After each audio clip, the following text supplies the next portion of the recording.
I'm Tom Anichini, Chief Investment Strategist at GuidedChoice. I'm a CFA charter holder and a CFP certificate, and this is Trekking Through Retirement. Is crypto a good retirement investment? First, I'm going to make a disclaimer before I address that. None of what follows should be regarded as investment advice. So, what I'm going to lead you on are some ways to think about crypto investing and how it pertains to retirement investing, and I'm going to leave you to draw your own conclusions. I'm not going to say whether it's good or a good retirement asset. As a CFP and a CFA, it would be unethical for me to make any retirement advice or investment advice without knowing your situation. And that's why I'm going to speak in broader terms. But hopefully, you'll be able to draw some well-informed conclusions. As for my employer, GuidedChoice, we only advise investing in broadly diversified portfolios that include exposures to broad asset classes such as bonds, U.S. stocks, foreign stocks, in different combinations, and we personalize the combination according to whatever funds a person has available and also to whatever risk level makes sense for the person's situation. But that's a backdrop to understanding the rationale for what I'm about to say in a few minutes. I'm also going to talk about the difference between investing and speculating. And if you are familiar with the investment concept of an efficient frontier relates the highest expected return you could achieve for an increasing level of portfolio risk. And when you consider an efficient frontier, there's a point beyond which investments really become less investment worthy and they're more speculative in nature, something that you may not be able to plan on. As I said, GuidedChoice prefers to advise on broadly diversified asset class representation using just a handful of funds. So not only do we not advise on individual assets such as individual stocks or individual bonds, we don't even advise on individual industry funds like a healthcare ETF or a semiconductor ETF. We stick to broad asset classes. And if you want to build your portfolio using more atomic pieces, that's your prerogative. We are trying to find combinations of investments that maximize the expected return for the person's appropriate level of portfolio risk. And this is where the speculative nature of crypto investing comes in.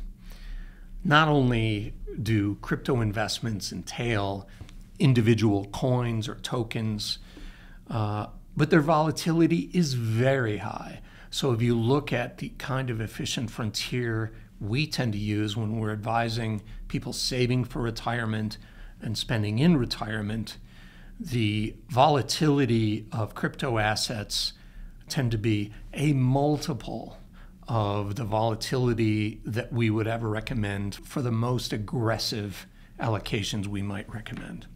One of the challenges with crypto investing is a lot of crypto investments have no foreseeable cash flow. And since they have no foreseeable cash flow, there's no traditional basis for valuing them. And if you can't value it, then any price will do.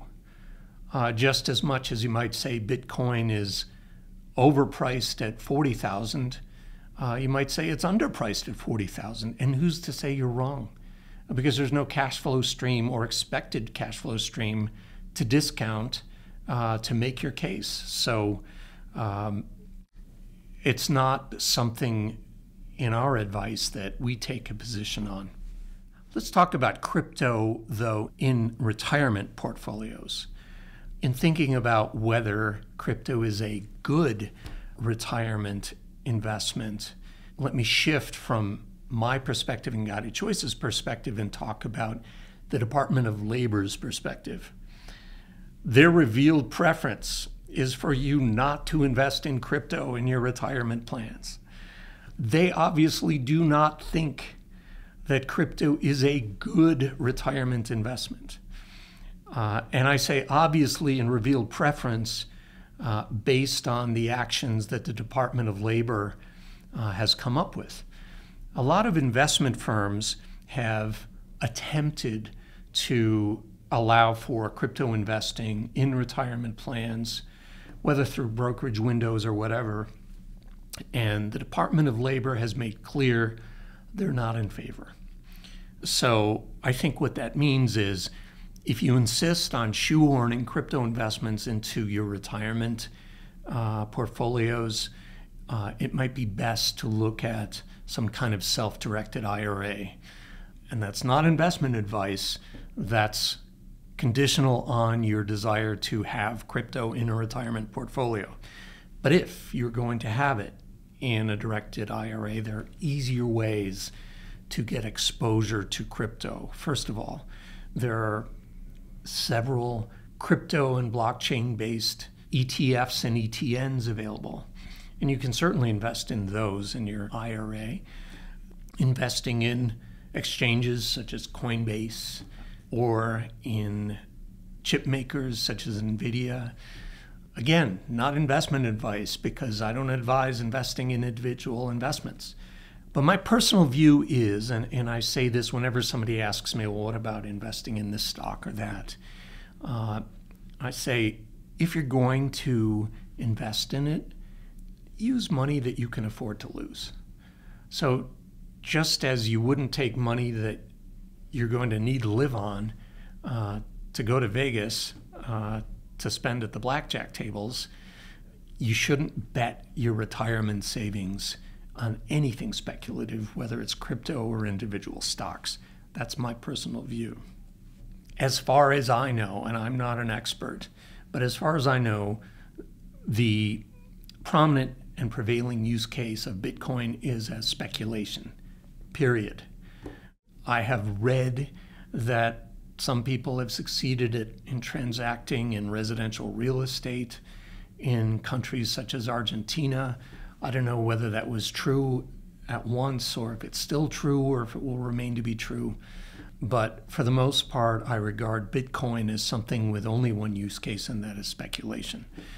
With Ethereum, it seems to have this additional use case as a means of being programmable and being used in smart contracts. Does that mean it might result in something with future cash flows that could then be discounted and have a valuation? Maybe. Who knows? We don't know the answer today. On the top two types of cryptocurrency, neither one at the moment seems to make a very good case for its use as anything other than speculation.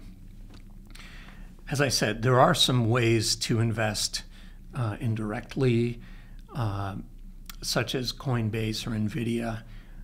Not that we advise investing in individual stocks, but if you had some side account with money that maybe you were investing in Tesla anyway, or GameStop or whatever, and you wanted to spread that around and buy some Coinbase or NVIDIA, okay, that's your business. Understand also there are ETFs and ETNs in which you can invest synthetically in cryptocurrencies and also in broader blockchain technologies.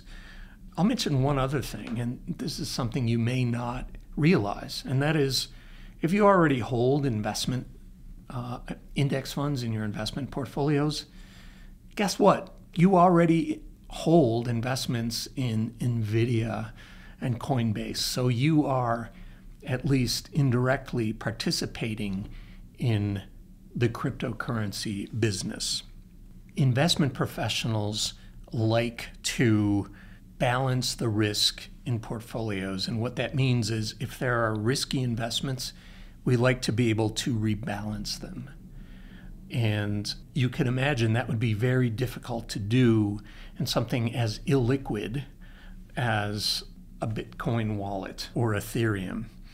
If you wanted to satisfy the investment portfolio management desire to diversify and rebalance, as a mantra I always say is if you're not rebalancing, you're not diversified, then maybe you should go the route of using ETFs and ETNs. If you have any environmental concerns at all, and you're aware of the astonishing uses of electricity by Bitcoin, then that might be an argument in favor of using Bitcoin ETFs instead of Bitcoin spot investments. I'll leave that to you to investigate. Something else I'll mention. In the mid to late aughts, commodity prices surged, and a lot of money came into what are known as institutionalized investments in commodities portfolios in the form of funds and ETNs.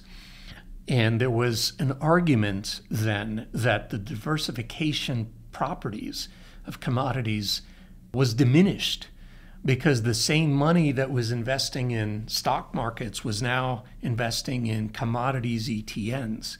And so rather than diversifying, they were now fluctuating more in sync than they used to. Would that happen with cryptocurrencies? Would, if they become institutionally acceptable, would they cease to be diversifiers? Maybe. Just something worth considering. So, takeaways. Explore ETFs and ETNs. That's not investment advice. That's just something I want to point out. Secondly, your index funds already participate in cryptocurrencies, whether you knew it or not. And finally, if you're going to speculate in cryptocurrencies, I would encourage you to sequester those outside your retirement accounts. Just leave it in a brokerage account and leave your retirement assets out of it. Thanks.